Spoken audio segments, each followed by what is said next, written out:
दोस्तों, आज की इस घटना में रात के समय में एक व्यक्ति बाइक से आता है और एक होटल पे काम कर रहे कर्मचारी पे ताबड़तोड़ गोलियां चलाने लग जाता है।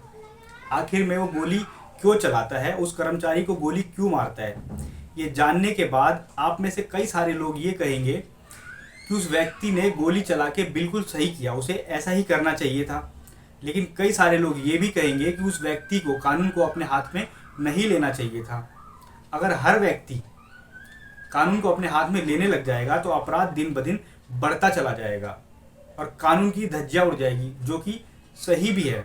लेकिन उसने गोली चलाई तो चलाई क्यों, आगे जानते हैं। इससे पहले नमस्कार दोस्तों, मेरा नाम अरविंद है और आप देख रहे हैं मेरा चैनल द रियल स्टोरी। दोस्तों, अगर आप मेरे चैनल पर नए हैं तो प्लीज़ मेरे चैनल को लाइक कर दीजिए, सब्सक्राइब कर दीजिए, नोटिफिकेशन बेल को ऑन कर दीजिए और हो सके तो शेयर भी कर दीजिए। दोस्तों, आज की जो सच्ची घटना है ये है बिहार के मुजफ्फरपुर की। यहाँ पे एक बाजार है, अघोरिया बाजार। ये घटना यहीं की है। दरअसल जब हमलावर उस कर्मचारी पे हमला करता है तो उस गोली की आवाज़ सुन के आइट साइड के जो लोग होते हैं वो रात में बाहर निकल जाते हैं, जिन्हें देखने के बाद वो हमलावर घबरा जाता है और वो ये भी नहीं देखता है कि जिसको उसने गोली मारी है वो जिंदा भी है या मर गया है, और वो वहाँ से घबरा के भाग जाता है। वहाँ के जो पड़ोसी होते हैं वो नीचे उतरते हैं और उस व्यक्ति को जिस पे गोली चली थी उसे तुरंत ही अस्पताल में एडमिट कराते हैं और पुलिस को फ़ोन लगा दिया जाता है।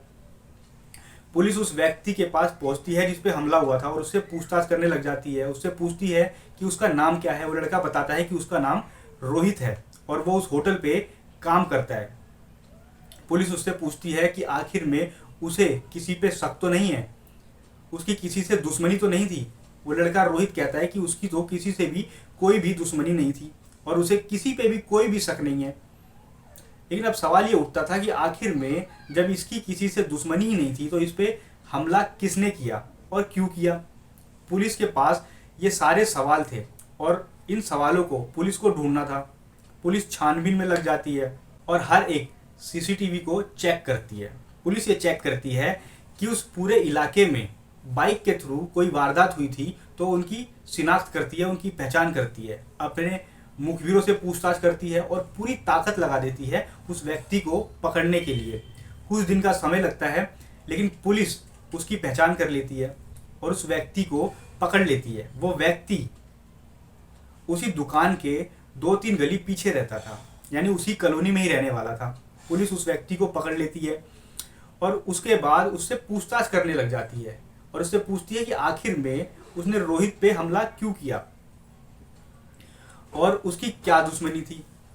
वो व्यक्ति कुछ ऐसी बातें बताता है जिसे सुनने के बाद पुलिस वाले ये सोचने पे मजबूर हो जाते हैं कि क्या इस व्यक्ति ने सही किया, क्या इसे ये करना चाहिए था या नहीं करना चाहिए था।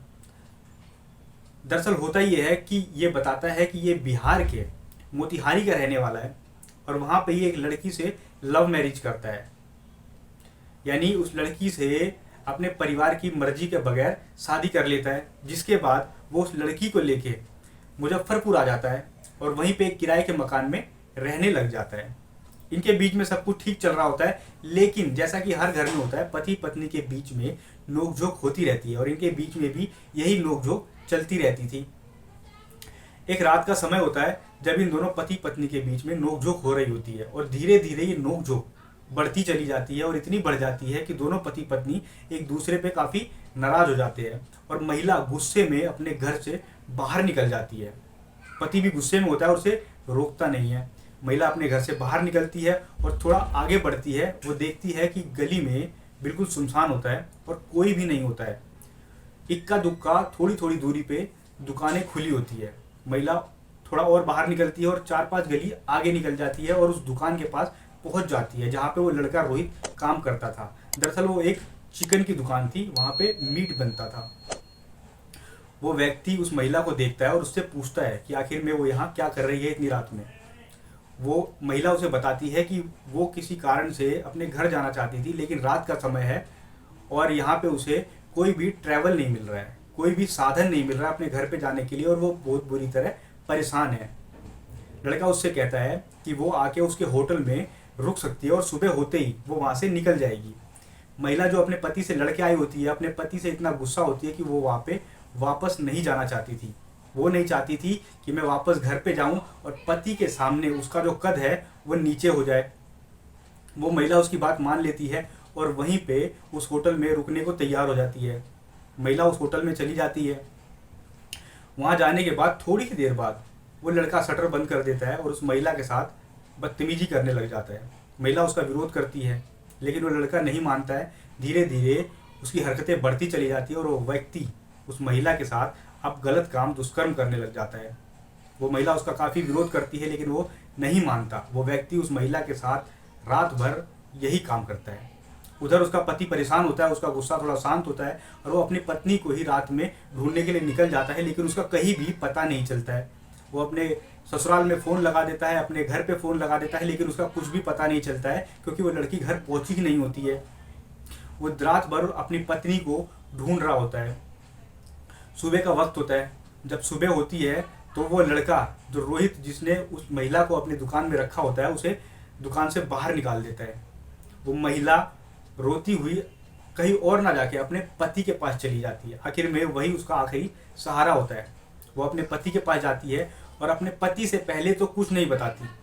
उधर उसका पति उससे बातचीत करने लग जाता है और रात में हुए झगड़े को लेके वो समझौता कर लेता है, लेकिन महिला के मन में वो ठेस होती है जो कि रात में उसके साथ बीती होती है। महिला उस बात को छुपा नहीं पाती है और वो सारी बातें अपने पति को बता देती है कि उसके साथ आखिर में क्या हुआ था। इसे सुनने के बाद पति जो था वो आग बबूला हो जाता है। उसके मन में उस लड़के को लेकर नफरत भर जाती है और अब वो उस व्यक्ति को, यानी उस लड़के रोहित को मार देना चाहता था। इसी गुस्से के चलते वो बिहार जाता है। बिहार में बेगूसराय जाता है और वहाँ पे 40,000 रुपये की एक बंदूक खरीदता है और गोलियां खरीद लेता है। जिसके बाद वो उस दुकान पे आता है और 3 दिन तक रोहित की रेकी करता है कि आखिर में वो दिन भर क्या करता है, कब खाली होता है और दुकान सबसे ज़्यादा कब कम चल रही होती है, कब उस दुकान पे ग्राहक कम होते हैं। ये सब देखने के बाद वो रोहित पे 3 दिन बाद रात पे हमला करने का विचार बनाता है और एक बाइक लेके, बुलेट, उस बाइक पे बैठ के वो वहाँ पहुँचता है और रात में पहुँचने के बाद वो उस पर ताबड़तोड़ 2 गोलियाँ चलाता है। अब ये 2 गोली, एक गोली उस रोहित नाम के लड़के के पेट को छू के निकल जाती है और एक गोली उसके हाथ में लग जाती है, जिसके बाद शोर होने लग जाता है और वहाँ से भाग जाता है। भागने के बाद वो सीधा अपने गांव मोतिहारी पहुंच जाता है और वहीं पे रहने लग जाता है और न्यूज़ के माध्यम से उस लड़के के बारे में पता कर रहा होता है। 3 दिन हो चुके होते हैं और पुलिस के हाथ अभी भी खाली होते हैं। इधर उस बंदे को लगता है, जिसने गोली चलाई होती है, कि पुलिस को कुछ भी नहीं पता चला है, इसीलिए वो निश्चिंत हो जाता है और दोबारा से ही मुजफ्फरपुर में आके अपने घर में, किराए के मकान में रहने लग जाता है। लेकिन पुलिस पूरी शिनाख्त करती है, पूरी छानबीन करने के बाद आखिर में उस व्यक्ति को पकड़ ही लेती है। अपराधी कितना भी शातिर क्यों ना हो, उसका अपराध एक ना एक दिन सामने आ ही जाता है।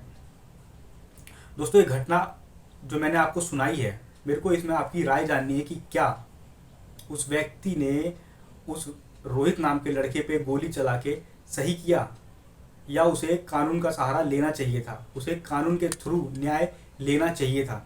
आपको क्या लगता है? कमेंट जरूर करना, मुझे इंतज़ार रहेगा। मिलते हैं किसी और कहानी के साथ। नमस्कार।